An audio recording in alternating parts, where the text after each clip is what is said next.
Hello everyone! Ito nga, pumunta kami ng Tagaytay para mag-scout o tumingin ng private resort para dun sa kaibigan ko dahil meron silang family gathering.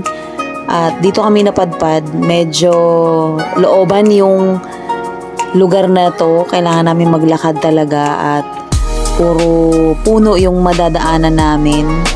Hindi naman nakakatakot dito sa Tagaytay, although walang tao dyan sa video na nakikita ninyo, pero safe naman dito at konting lakad lang naman yung ginawa namin. At ito nga yung isa sa mga resort na napuntahan namin, yung Villa Francisca Resort.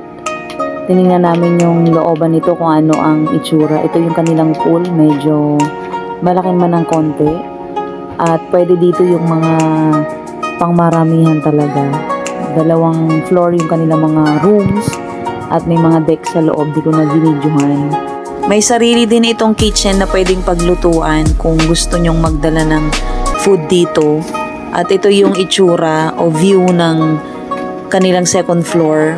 Dito mo mapifeel talaga na nasa Tagaytay ka sa dami ng mga klase ng mga puno na makikita mo dito.